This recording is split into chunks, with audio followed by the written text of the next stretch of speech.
जय श्री कृष्ण दोस्तों, स्वागत है आपका आज की तेज एस्ट्रोलॉजी में। कृष्ण इज हैप्पीनेस, कृष्ण ही खुशी है, जैसे मैं हमेशा कहता हूँ। दोस्तों, इम्पोर्टेंट वीडियो है, इससे आपको काफ़ी जानकारी प्राप्त होगी। राहु और केतु के दशा के बारे में कुछ इम्पोर्टेंट पॉइंट्स हैं, रूल्स हैं, तो अवश्य पूरा वीडियो देखिएगा, आपको इससे काफ़ी जानकारी और मदद प्राप्त होगी।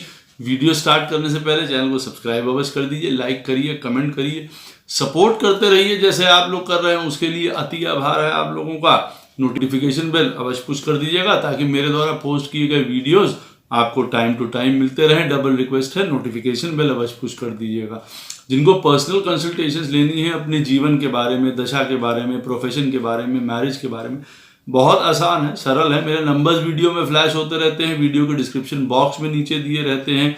आप मुझे ईमेल के थ्रू संपर्क कर सकते हैं। इतना ध्यान रखिएगा दोस्तों, पर्सनल कंसल्टेशंस पेड होती हैं। जिनको ज्योतिष विद्या सीखनी है, न्यूमरोलॉजी सीखनी है, वास्तुशास्त्र सीखना है, अवश्य स्वागत है उनका, सीख सकते हैं। इन्हीं नंबरों पे कॉल करके, मैसेज करके, ईमेल के थ्रू आप मुझसे कोर्स की पूरी जानकारी विवरण प्राप्त कर सकते हैं। तो राहु और केतु की जो दशा होती है वो बंधुओं बहुत इम्पॉर्टेंट होती है जीवन में, और काफ़ी जीवन में उतार चढ़ाव वाली होती है। एक रोलर कोस्टर राइड जैसी होती है, आप यूं कह सकते हैं। तो किसी के लिए बहुत ज़्यादा उसमें आप समझ लीजिए उत्थान भी शो करती है, और किसी किसी के जीवन में राहु और केतु की ये दशाएं जो हैं काफ़ी पतन भी ले आती हैं।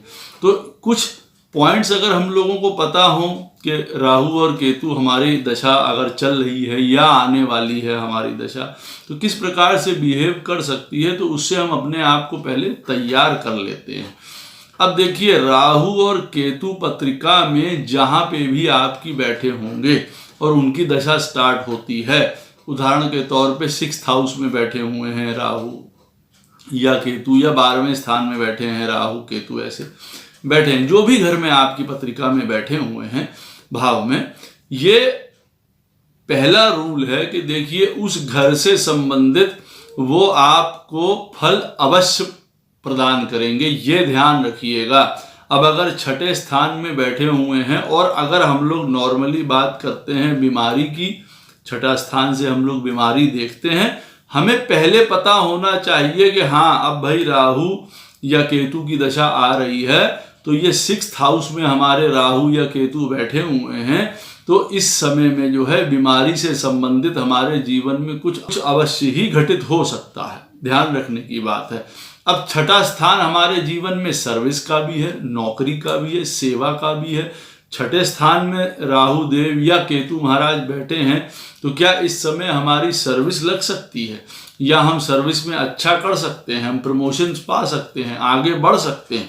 बिल्कुल आप कर सकते हैं यहाँ पे अगर वो बैठा होगा, क्योंकि जिस घर में भी बैठे होंगे उस घर से रिलेटेड वो आपको रिजल्ट्स जरूर प्रदान करेंगे, इतना ध्यान रखिएगा। ये फर्स्ट पॉइंट है।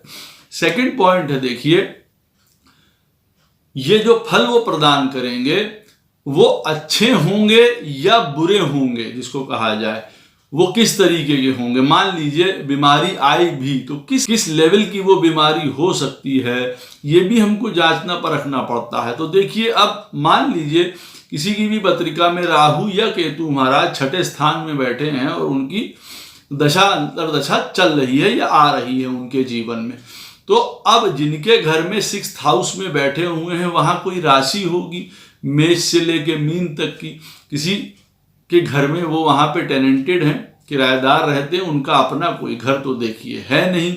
तो अब जिनकी भी राशि में वो बैठेंगे, मान लीजिए मेष राशि में ही राहु महाराज 6ठे स्थान पे बैठे हुए हैं।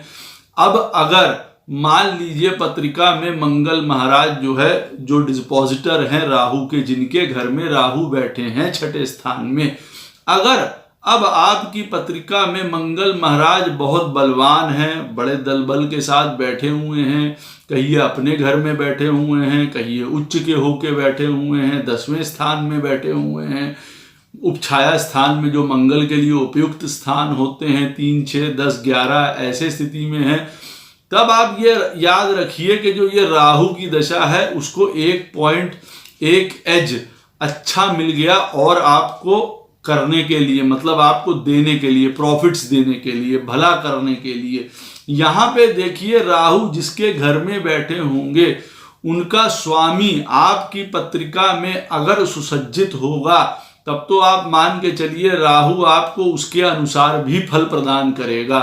अब यहाँ पे आप अगर कहें कि राहु महाराज छठे में बैठे हुए हैं मेष राशि में और मंगल महाराज 12वें में बैठे हुए हैं, जिनके घर में राहु बैठे हैं उन्हीं के जो स्वामी हैं मंगल महाराज वो 12वें चले गए हैं। अब कैसा रहेगा, यहाँ पे देखिए प्रॉब्लम्स बढ़ने की पूरी संभावना है और कई तरीके की प्रॉब्लम्स हैं यहाँ पे।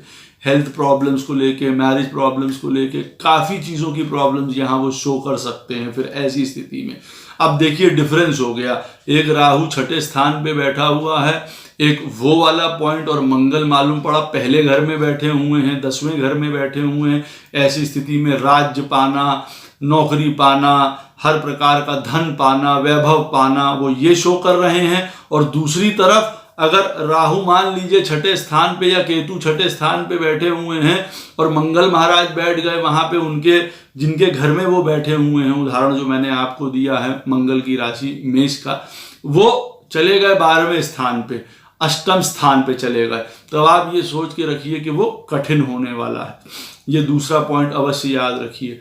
तीसरा पॉइंट देखिए राहु और केतु की दशा के लिए क्या है, वो जिसके भी नक्षत्र में बैठे होंगे, हर प्लैनेट किसी राशि में बैठा होता है और फिर आगे से वो किसी नक्षत्र में बैठा होता है।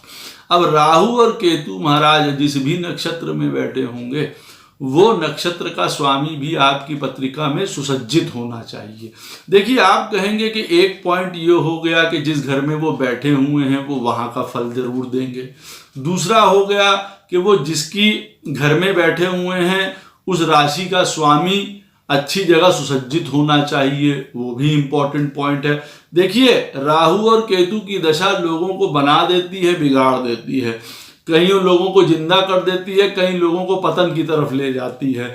तो उसके जो रूल्स हैं या डिक्टम्स हैं आपको उसको फिर सही तरीके से काउंट भी करना पड़ेगा। उसमें इतने सारे डिक्टम या 4-5 पॉइंट या 6 पॉइंट आपको देखने ही पड़ेंगे, तभी आपको उसकी इंटेंसिटी के बारे में पता चल पाएगा। ऐसा नहीं है जनरली कह दिया जाता है कि भाई हाँ शुक्र की दशा आपके जीवन में आ रही है, चलिए एक बना हुआ है परसेप्शन कि वो अच्छी होगी, चाहे शुक्र की दशा अपने में सबसे खराब निकले कभी किसी के जीवन में, लेकिन एक आदमी का साइकोलॉजिकल परसेप्शन बना हुआ है कि हाँ हमारी शुक्र की दशा आ रही है, बृहस्पति की दशा आ रही है तो वो उत्तम रहने वाली है।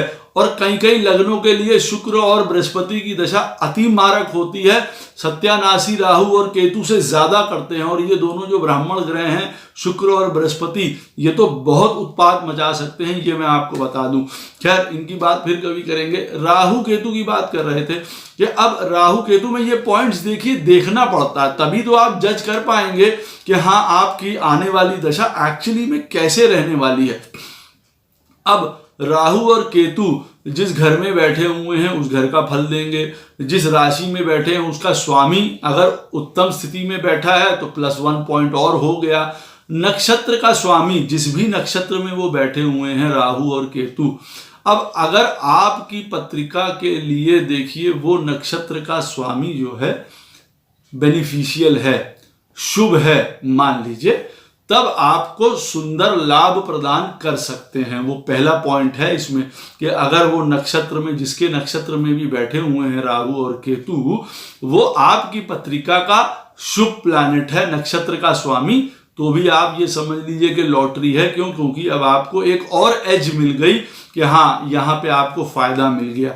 अब उदाहरण के तौर पे मान लीजिए कि जो मैंने आपको उदाहरण दिया कि राहु या केतु छठे स्थान में बैठे हुए हैं मेष राशि में, एक ही राशि को पकड़ कर चल रहे हैं ताकि आप लोगों को सारी चीजें समझ आ जाएं।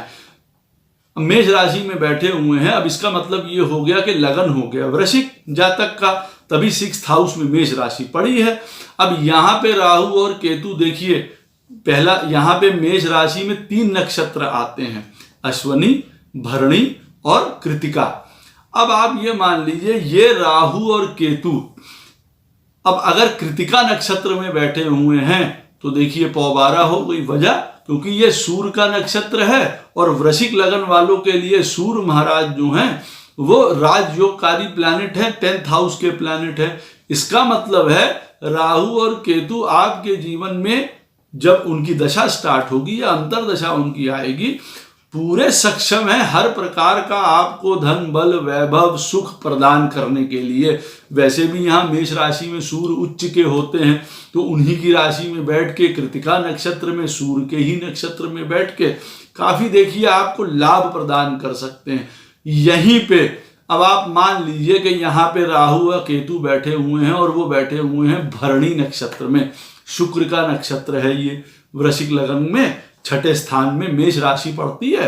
अब राहु और केतु आपके वहां बैठे हैं और उनकी दशा और अंतरदशाएं आनी है जीवन में, और वो बैठे हुए हैं भरणी नक्षत्र में, शुक्र का नक्षत्र है।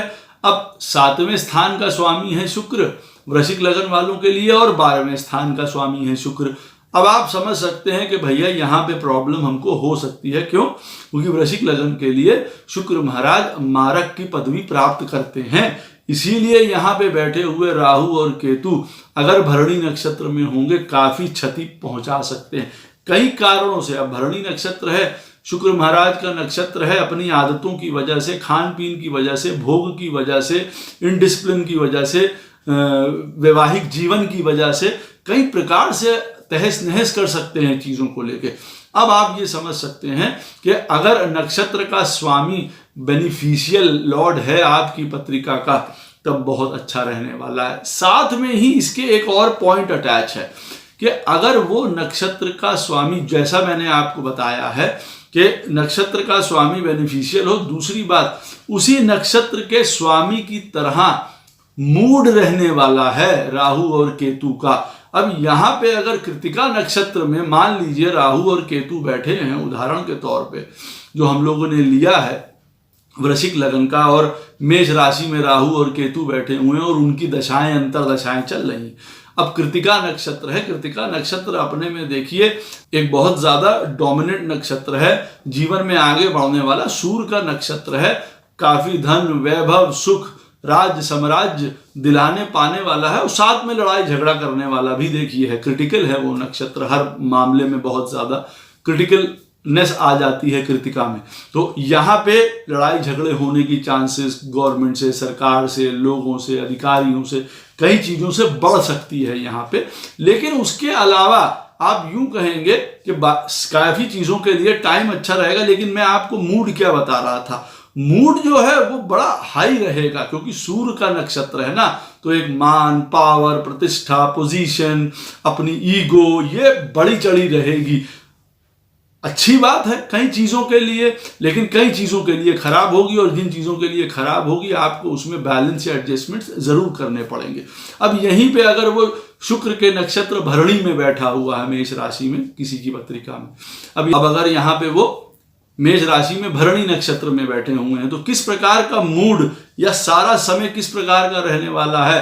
अब आदमी हर प्रकार से सेंसुअल रहेगा, भोगों के प्रति आसक्त रहेगा, क्योंकि भरणी नक्षत्र उसी का नाम है। कई चीजों के लिए अगर देखा जाए, वैसे तो बहुत सुंदर नक्षत्र है, हर प्रकार के रिसर्च गूढ़ता ज्ञान धर्म हर एक चीज के लिए, हाईएस्ट ऑफ धर्मा के लिए है, लेकिन कई चीजों को काटने के लिए भी है, भोग सेंसुअलिटी एक्स्ट्रा मैरिटल। तो आदमी का जो नेचर है या जो आदमी का स्वभाव है पूरी दशा में, वो इस ओर भी जा सकता है। और अगर आपकी पत्रिका में मान लीजिए शुक्र महाराज ऐसी स्थिति में, खराब स्थिति में अगर बैठे हुए, तब मान के चलिए कि बंटाधार जो है वो शुक्र के कई कारणों की वजह से हो सकता है। उसमें अपने रास्ते से भटक जाना, किसी प्रकार के एक्स्ट्रा मैरिटल आपके भोग, ये सारी चीजें उसमें शामिल हो सकती हैं। और फिर राहु या केतु की दशा बहुत विपरीत या बुरा फल दे सकती है।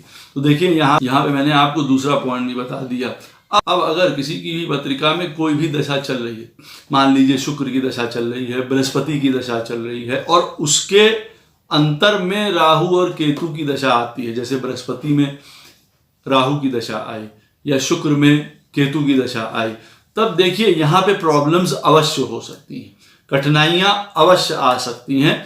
जिन जिन घरों के में वो बैठे हुए हैं राहु और केतु, उन घरों से संबंधित आपको परेशानियां अवश्य आ सकती हैं। लेकिन वो परेशानियां ऐसी होंगी कि जैसे ही उनकी अंतर्दशा खत्म होगी, जैसे शुक्र में केतु चल रहा है और कोई परेशानी डेवलप हो गई, मान लीजिए हेल्थ को लेके परेशानी डेवलप हो गई, रिलेशनशिप्स को लेके परेशानी डेवलप हो गई, विवाह के संबंध में कोई प्रॉब्लम डेवलप हो गई, धन के संबंध में प्रॉब्लम डेवलप हो गई, लेकिन जैसे ही शुक्र में केतु का अंतर खत्म होगा वैसे ही ये प्रॉब्लम भी समाप्त हो जाएगी या एक तरीके से बैलेंस हो जाएगी, खत्म हो जाएगी। ये एक बहुत इंपॉर्टेंट पॉइंट है, इसको अवश्य याद रखिएगा।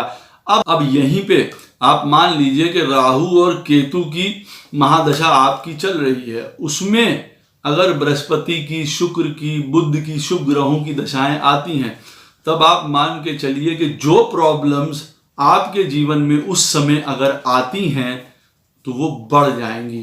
अंतर्दशा खत्म होने के बाद भी वो चलती रह सकती हैं, वो एक पैटर्न बन सकता है, जैसे नौकरी नहीं रही और उसके बाद लंबे समय तक नौकरी के लिए हमको परेशानी उठानी पड़ गई। ये डिफरेंस होता है अगर राहु और केतु की दशा चल रही है और कोई शुभ ग्रह की अंतर्दशा चल रही है, जैसे राहु में शुक्र चल रहा है, केतु में शुक्र चल रहा है, इस तरीके का जब पोजीशन चल रही है, तो ये मान के चलिए कि जो भी प्रॉब्लम जीवन में आएगी वो एम्पलीफाई हो जाएगी, बढ़ जाएगी, उसका हमको तोड़ नहीं मिल पाएगा, हम उसका हमको रेजोल्यूशन नहीं मिल पाएगा कि भाई हम इसको कैसे पार पा पाए। और जब वो दशा खत्म हो जाएगी उसके बाद भी ये प्रॉब्लम चलती रह सकती है। देखिए, और एक बात देखिए, जुपिटर में, शुक्र में, आप मान के चलिए कि बुध में जो ये शुभ ग्रह हैं पत्रिका के, चंद्रमा में, ये पत्रिका के बेनिफिक प्लैनेट्स कहे जाते हैं, मतलब शुभ ग्रह हैं। अगर चंद्रमा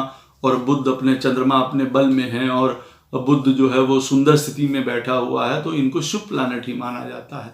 अब जब इनकी दशा में अंतर्दशा राहु और केतु की आती है, तो मान लीजिए कोई घटना घटती है, जैसे चंद्रमा में राहु की दशा चल रही है उदाहरण के तौर पे, और आपके घर में कोई प्रॉब्लम आ गई, खड़ी हो गई आपके घर से संबंधित, घर बेचना पड़ रहा है या घर खरीद नहीं पा रहे हैं या पैसा फंस गया घर को लेके, ऐसी स्थिति आपके जीवन में आई।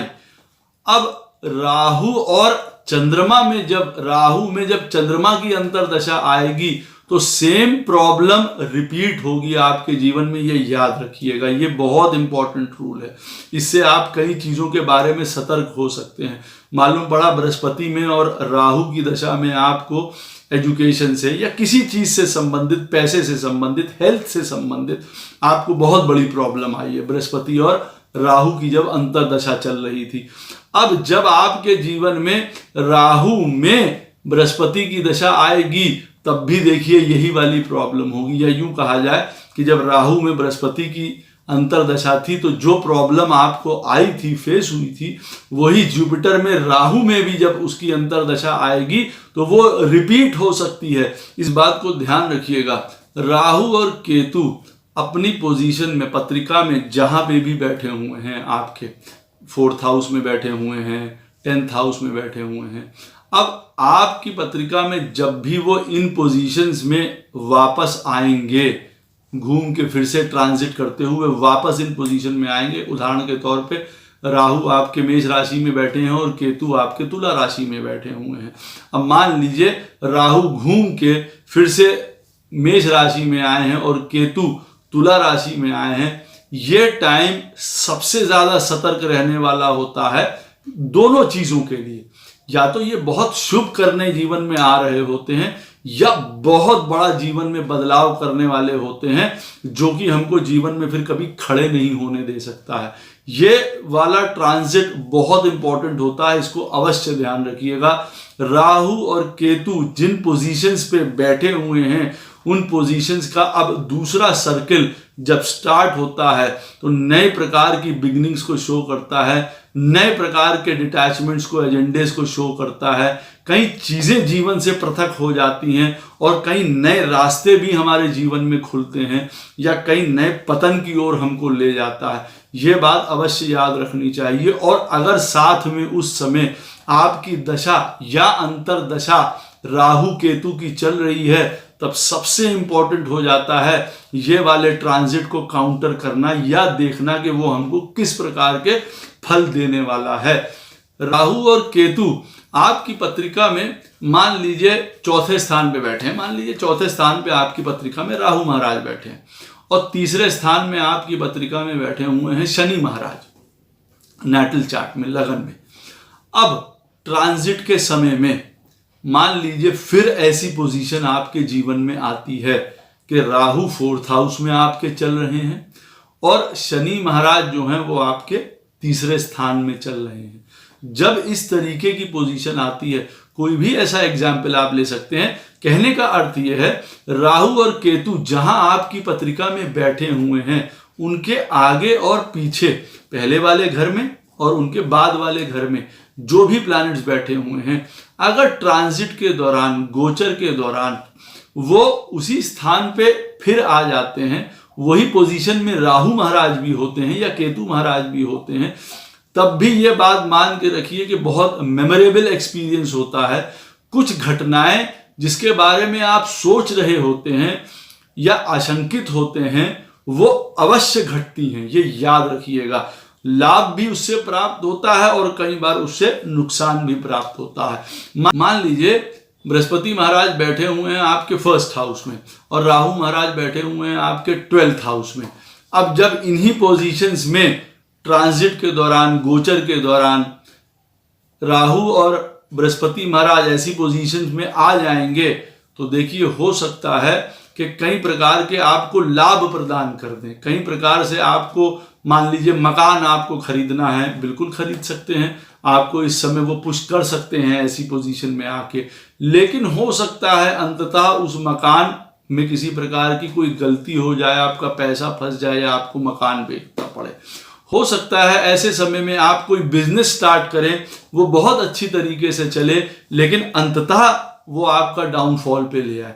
तो ये चीज बहुत देखने की इंपॉर्टेंट होती है कि राहु और केतु पत्रिका में जहां पे भी बैठे हों और उनके पहले या बाद वाले घर में जो प्लैनेट्स बैठे होते हैं, अगर वो आपके ट्रांजिट में, गोचर में उन्हीं घरों में आ जाते हैं, तब देखिए बहुत इंपॉर्टेंट इंडिकेशंस को अपने जीवन की शो करते हैं, ये याद रखिएगा।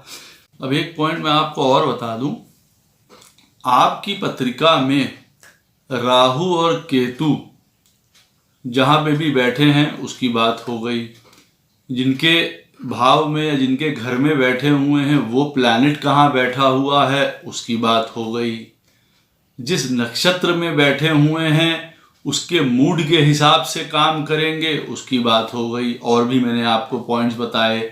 अब यहाँ पे एक और बहुत इंपॉर्टेंट पॉइंट है। मान लीजिए कि वृश्चिक लगन की पत्रिका है और यहाँ पे राहु महाराज बैठे हुए हैं शुक्र के साथ और अब राहु की दशा आई है, तो ये अवश्य याद रखिएगा कि लगन के हिसाब से, वृश्चिक लगन के हिसाब से, जैसे शुक्र महाराज एक मारक प्लैनेट हैं लगन के लिए, वृश्चिक लगन के लिए शुक्र महाराज एक मारक तत्व वाले प्लैनेट है। कहने का अर्थ है कि वो कष्ट प्रदान कर सकते हैं।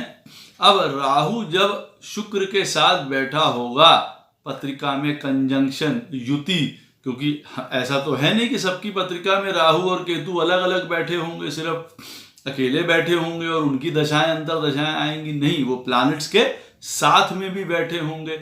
मैं यहाँ पे अब आपको यही बताने की कोशिश कर रहा हूं कि अगर वो पत्रिका के लगन के हिसाब से मारक प्लैनेट के साथ, मेलेफिक प्लैनेट के साथ बुरे घरों में बैठे हुए हैं, मान लीजिए राहु और शुक्र अष्टम स्थान में बैठे हुए हैं वृश्चिक लगन में, मिथुन राशि में, अब ऐसे समय में घातक परिणाम राहु महाराज दे सकते हैं। ये याद रखिएगा, छोटे से लेके बहुत बड़े और भीषण कष्ट प्रदान कर सकते हैं।